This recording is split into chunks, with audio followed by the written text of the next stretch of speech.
Yo, it's Tuesday, February 10th, 2026, and this is your Daily Sigh of Relief. If you're an entrepreneur trying to keep up with what actually matters, this is for you. I go live every business day at 6 p.m. Eastern, and to the best of my ability, I give you everything that matters in the entrepreneurial world across business, AI, markets, platforms, and policy, all in 15 minutes or less. If you want the Daily Sigh delivered directly to your inbox, please go to dailysigh.ai, and I'll send this to you every day or once a week. It's entirely your call. Now, let's dive into our stories.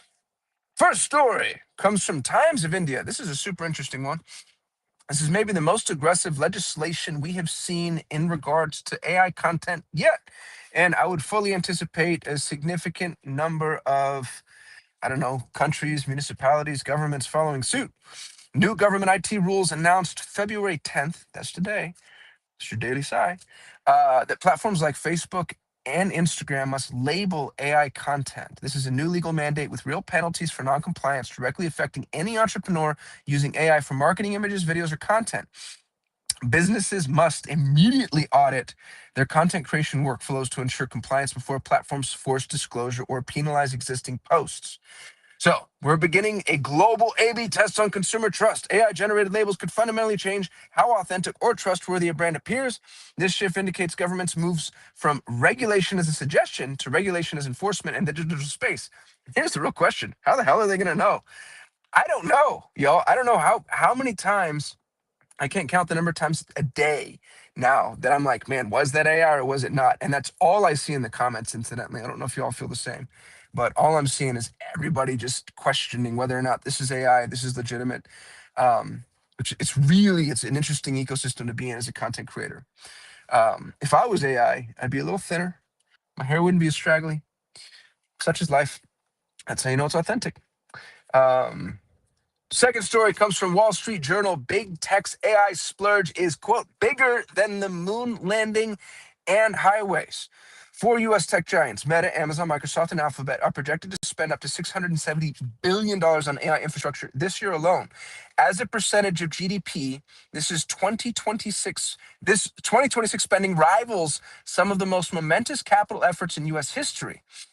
It significantly exceeds the annual average spending on the Apollo space program and the build out of the U.S. interstate highway system, which is interesting. It actually is dwarfed only by the Louisiana Purchase, so we're spending more money on AI than we did on both the Apollo space program, which was 0.2% of GDP, and the U.S. highway system, which is 0.4% of GDP. I don't know. That, to be honest with you, still doesn't sound. I mean, it's kind of like, yeah, obviously did that. Next story up from Morning Brew. SpaceX pivots cosmic focus to lunar base. This is huge. Elon is reshuffling SpaceX priorities, moving toward a self-growing lunar city achievable within a decade, so he says. Elon is notoriously famous for ambitious timelines. While pushing back the Mars goal 20 years, the lunar model offers massive logistical advantage. Launch windows open every 10 days with 2-day commute compared to a 26-month window for Mars. SpaceX is deepening its integration with NASA's Artemis program, positioning Starship as the primary lunar landing vehicle. This pivot reflects a classic startup strategy, so says the Morning Brew, of pursuing the more immediate infrastructure-ready market while keeping the long-term vision alive. I think this has way more to do with SpaceX's shareholder value and the fact that he just merged SpaceX with XAI and is now having to justify this $1.25 trillion entity that he owns. The reason this is such a big deal, y'all, is because from what I understand, which is nothing, it's literally very little, but all I do is watch Peter Diamandis' podcast now.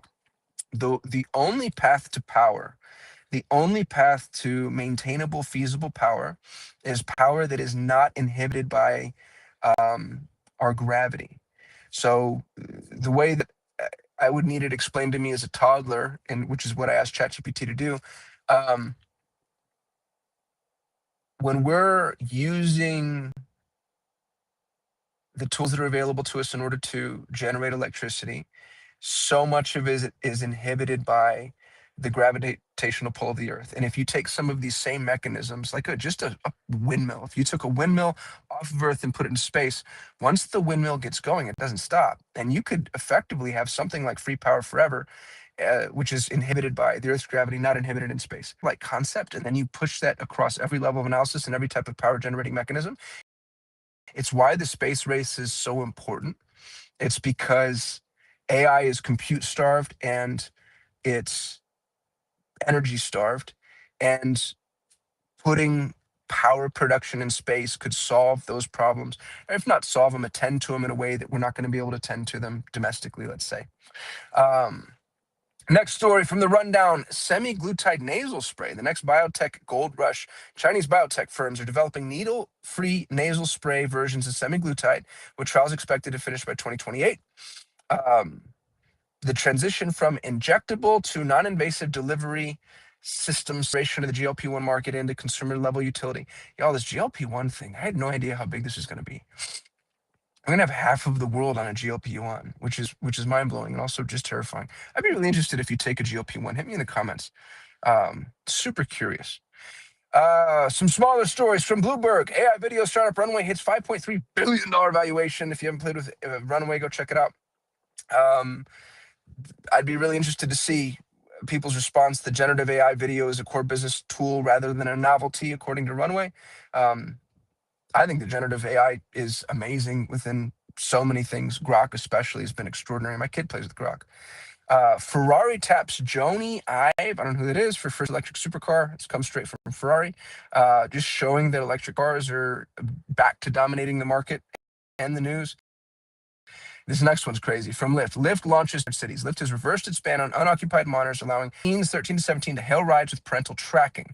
This move directly targets Gen Alpha's independence and places Lyft in competition with Uber's existing teen services. I think that this is critical. I think this is critical news because it speaks to a generational shift in driving. I'm in a group called Front Row Dads. Shout out to all the Front Row Dads. If you're not in Front Row Dads, you don't love your children. Just kidding. But you should go join. It's so interesting because teenagers don't want to drive. They're like, oh, dude, I was chomping at the bit to get my hands on a car, to get behind a wheel. It's insane. And kiddos these days do not want to drive. And they may just never do that. And the fact that we're already indoctrinating children as young as 13 years old that they don't need to drive kind of shows us where we're headed. Next story from the rundown. Salesforce cuts 1,000 jobs in organizational reshuffle. Salesforce is cutting approximately 1,000 roles across marketing, AI, and data teams while bringing in new leadership. This indicates a continued focus on efficiency and restructuring as major tech firms double down on AI-centric staffing. And Salesforce is screwed. You want to talk about the SaaSpocalypse? I think Salesforce is going to be right at the center of that. There are so many small but critical tools that are being replaced in-app by some of these agentic applications. It's unreal. Final story from TechCrunch. YouTube generates AI playlists for premium users. New AI feature allow premium users to generate music playlists via text or voice prompts, which is so cool.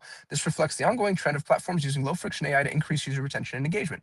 The other thing that I think this really speaks to is the idea that we're actually delegating projects, not tasks, to AI applications, which means that they're starting to eat more of the task slate.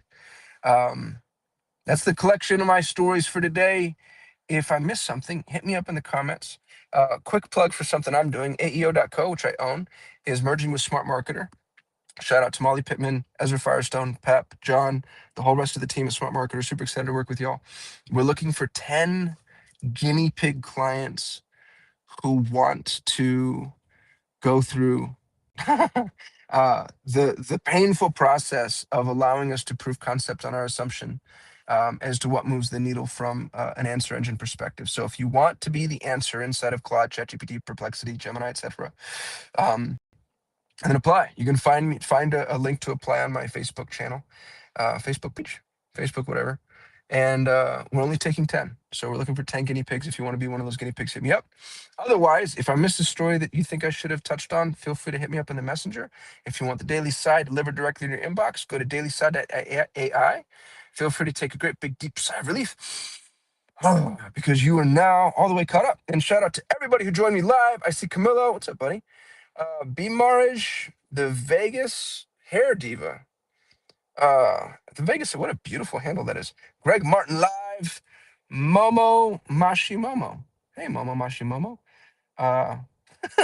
Zenith, you sound like AI. I really don't. I sound sick. I appreciate everybody who shows up live. I go live every single weekday at 6 p.m. Eastern. Sigh of relief, and hopefully catch you up on everything that's going on in the world. I hope I did that job. I did it in 11